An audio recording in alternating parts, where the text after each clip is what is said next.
ఇప్పుడు ఎవరి జీవితంలో దేవుడి పెత్తనం సాగిద్దో వాళ్ళ బతుకు బాగుంటుంది. బతుకు బాగుంటుందంటే పూల మీద నడుస్తారని నేను చెప్పట్లా, లేకపోతే పూల పల్లకిలో మొయ్యబడతారని నేను చెప్పట్లా. అర్థమైంది నేను చెప్పింది? దేవుని పెత్తనం ఎవరి జీవితంలో అయితే నడిచిద్దో వాళ్ళు పూల పాన్పుల మీద లేదా పూల పల్లకీల మీద పూల మీద నడుస్తారని నేను చెప్పట్లా. ఒకటి చెప్తాను, వాళ్ళు ముళ్ళ మీద నడిచినా అవి పూల్లాగానే ఉంటాయి అంతే. వాళ్ళు అగ్నిగుండంలో వేయబడ్డా అది వాళ్ళ నిమిత్తం ఆహ్లాదంగా మారిద్ది. అది ఎందుకంటే వారు దేవుని పెత్తనం కింద ఉన్నారు, వారితో కూడా దేవుడు ఉన్నాడు. ఇది బైబిల్లో ఎన్నోసార్లు చెప్పాను, మళ్ళీ చెప్పాలి. ఇలా చెప్పదలుచుకుంటే మనకి యోసేపు ఒక్కడే కనపడతాడు స్పెషల్గా. యెహోవా యోసేపుకు తోడై ఉన్నాడు. ఆయన వెళ్ళినటువంటి ప్రతి కఠినమైన పరిస్థితుల్లోనూ ఒక మాట అద్భుతంగా కనపడింది, ఆణిముత్యంలాగా. యోసేపు అన్నల చేత ద్వేషించబడ్డాడు, కానీ అక్కడ రాయబడి ఉంది, యెహోవా యోసేపునకు తోడై ఉండెను. యోసేపు అన్నల చేత గుంటలో వేయబడ్డాడు. అది దారుణమైన పరిస్థితి. పాపం ఆయన పై అంగి తీసివేసి యోసేపుని ఆ లో వస్త్రంతో ఆ గుంటలో వేసేశారు, నీళ్లు లేని బావిలో విసిరారు, అక్కడే చావరా అని. కానీ దేవుని వాక్యం ఏమంటుందో తెలుసా? యెహోవా యోసేపునకు తోడై ఉండెను అని అంటుంది. అయితే వాళ్ళకే మళ్ళా బుద్ధి పుట్టి గుంటలో వేసిన వాళ్ళు మళ్ళీ బయటికి తీశారు. ఇష్మాయేలీయులకి ఐగుప్తుకి 20 తులాల వెండికి బానిసగా అమ్మేశారు. కానీ వాక్యం అంటుంది యెహోవా యోసేపునకు తోడై ఉండెను అని. అంటే దేవుని చిత్తములో దేవుని పెత్తనం కింద మనం నడిస్తే అంత పూల మీద నడక నేను చెప్పట్లేదు. కానీ కఠిన పరిస్థితుల గుండా మన అవసరాన్ని బట్టి కఠినమైన శ్రమల గుండా దేవుడు మనల్ని తీసుకెళ్ళినా వాటి సెగ మనకు తగలనీయకుండా ఆయన మనల్ని ప్రాకారమై కాపాడుకుంటాడు. అగ్నిలోనే నడిపిస్తాడు, కానీ అగ్ని సెగ మనకు తగలకుండా ప్రాకారమై కాపాడుకుంటాడు.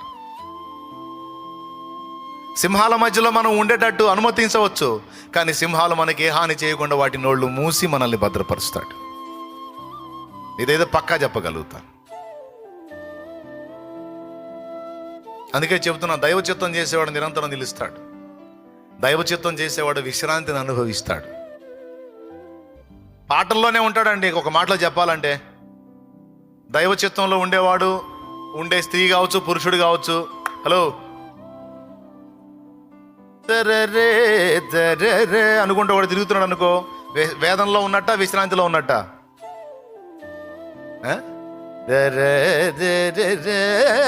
అనుకుంటా తిరుగుతున్నాడు అనుకో, వాడు విశ్రాంతిలో ప్రశాంతంగా ఉన్నట్ట లేకపోతే వేదంలో ఉన్నట్టు? చెప్పండి.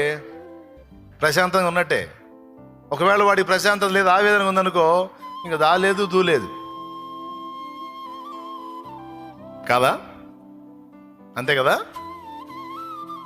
నేను చెబుతున్నాను, దేవుని పెత్తనానికి జీవితాన్ని అప్పగించి, దేవుని పెత్తనానికి దేవుని చిత్తానికి జీవితాన్ని అప్పగించి, దేవా నా బ్రతుకులో నా ఇష్టం కాదు నీ చిత్తమే జరగాలి, నీ ఇష్టమే నెరవేరాలని ప్రభు చిత్తానికి తను తాను అప్పగించుకొని ప్రభు పెత్తనం కింద తను బతకడానికి అలవాటు చేసుకున్న స్త్రీ అయినా పురుషుడైనా, నేను చెబుతున్నాను కదా, ఎన్నన్నా రాని వస్తాయి వరుస జీవనయానంలో రకరకాల పరిస్థితులు వస్తాయి. కానీ ఏ పరిస్థితులు వచ్చినా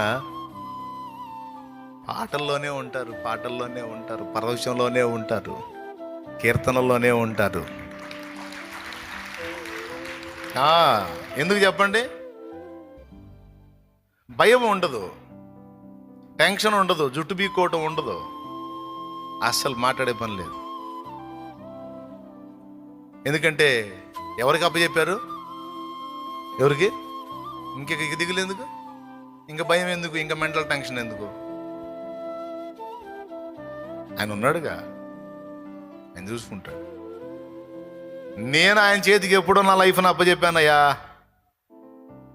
నా జీవితాన్ని అప్పచెప్పాను, నా బ్రతుకుని అప్పచెప్పాను. ఇప్పుడు ఆయన పెత్తనం కింద నడుస్తున్నా నేను.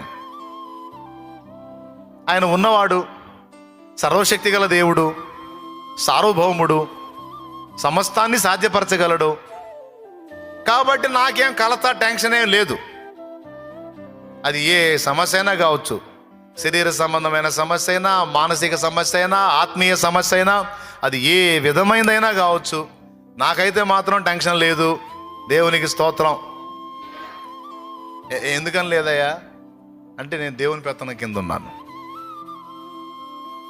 నన్ను నేను ఆయన వశానికి అది నీరథ అశ్వముగా నీ త్యాగబంధము నన్ను బంధించెనా.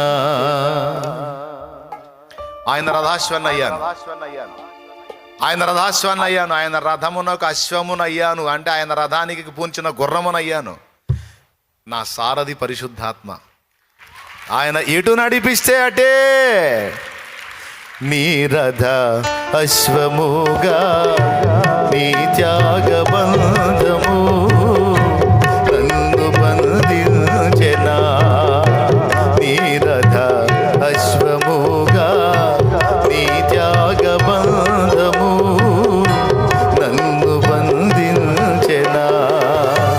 నీ ఆత్మసారథిచే నన్ను నడిపించుమా. నీ ఆత్మసారథిచే నన్ను నడిపించుమా. నా యేసు రాజా, నా ఆరాధ్య దైవమా, ఆరాధ్య దైవమా, నా స్తోత్ర గీతమా, నా స్తోత్ర గీతమా, ఆరాధ్య దైవమా, నా యేసు రాజా, రాజా, రాజా, రాజా,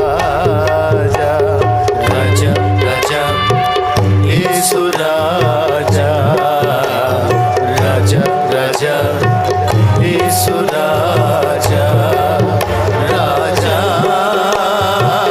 యేసు రాజా, రాజా, యేసు రాజా, రాజా, రాజా, యేసు రాజా, రాజా, రాజా, యేసు రాజా. దేవునికి మహిమ. దేవుని చిత్తంలో ప్రయాణం చేసేవాడు బాధపడితే ఒక్క ఘట్టాన్ని బట్టి బాధపడతాడు. భూ సంబంధమైన శ్రమలు, సమస్యలు, బాధలు, అప్పులు, ఇబ్బందులు, ఈ రోగాలు, నొప్పులు, వీటి గురించి కాదు. దేవుని పెత్తనం కింద నడిచేవాడు బాధపడితే ఒక్కదాని గురించే బాధపడతాడు. దేని గురించో తెలుసా? ఎక్కడన్నా ఆయన గీసిన హద్దులు దాటి తప్పటడుగులు వేస్తాడు చూడు, వాటి విషయంలో బాధపడతాడు. ఎందుకంటే తప్పటడుగులు పడ్డప్పుడు మరి దేవుడు గాయపడతాడు కదా, బాధపడతాడు కదా. ఎరా నేనేం చెప్తున్నాను, నువ్వు ఎట్ట చేస్తున్నావు, ఏమ్మాయి నేనేం చెబుతున్నాను, నువ్వు ఎట్ట నడుస్తున్నావు, అది నా చిత్తం కాదు కదా, నీకు తెలుసు కదా, అది నా వాక్యానుసారం కాదు కదా, వాక్య విరుద్ధం కదా, నువ్వు ఎందుకు అలా ఆలోచిస్తున్నావు, నువ్వు అట్లా ఎందుకు ప్రవర్తిస్తున్నావు, నువ్వు అట్లా ఎందుకు నడుస్తున్నావు, కొద్దిగా నన్ను బాధ పెడుతున్నావు, తెలియదా నీకు? తెలిసి తెలిసి ఎందుకు పిచ్చి చేష్టాలు చేస్తున్నా? అప్పచెప్పమంటావు ఏంది? అప్పచెప్పేదా? వస్తావు జాగ్రత్త అని వార్నింగ్లు ఇస్తూ ఉంటాడు. ఏమన్నా అర్థమైందా నేను చెప్పేది? దేవునికి స్తోత్రం. పద్ధతిగా ఉన్నావు, నా రెక్కల కింద ఉన్నావు, జాగ్రత్తగా ఉన్నావు, అట్లనే రా. నీ బరువు అంతా నేను ఎత్తుకొని మోస్తున్నాగా, నీకు మెంటల్ టెన్షన్ లేకుండా నేను చూసుకుంటాగా. మళ్ళీ వంకరదారులు పోతావే, సోది మొహం వేసుకొని సరిగా నడు. పిచ్చోడా, ఓయ్ పిచ్చోడా, ఎటు నడుస్తున్నావు బాయ్? ఎటు వెళ్తున్నావు? అడుగులు ఎట్టేస్తున్నావు? పద్ధతిగా నడుచుకుంటూ వచ్చో, పద్ధతిగా ఉంది అంతా. మళ్ళీ ఏంది వంకర టెంకర అడుగులు ఎత్తాయింది, మళ్ళీ అటు ఇటు కత్తి ఇటు. నీ చేతికి అప్పచెప్పానయ్యా అన్నప్పుడు ఇక అంతే, నా కాడి కింద నడవయ్యా. మళ్ళీ అదో పెత్తనం ఇదో పెత్తనం ఏంటి? నా రథమునకు పూంచిన గుర్రము వలె నీవు నా ఆత్మ నడిపింపు కింద ప్రయాణం చేయి. అది నీకు సర్వదా క్షేమం, సర్వదా మేలో, ఆశీర్వాదకరం. భిన్నమైన అడుగులేయొద్దు, సరి చూసుకోమంటాడు. అందుకే అక్కడే గాయపడతాడు. దేవుని పెత్తనం కింద బతికేవాడు ఎక్కడన్నా నొచ్చుకుంటాడంటే ఎక్కడ నొచ్చుకుంటాడు తెలుసా? అప్పుడప్పుడు ట్రాక్ దాటిపోతుంటాడు చూడు, దాన్ని బట్టి కృంగిపోతాడు. దేవా క్షమించమని మళ్ళా దారిలోనికి వచ్చి చిన్నగా నడిపించబడతా ఉంటాడు. నొచ్చుకుంటే, బాధపడితే, దుఃఖపడితే దేని గురించి అంటే ఈ ఒక్క పాయింట్ గురించి.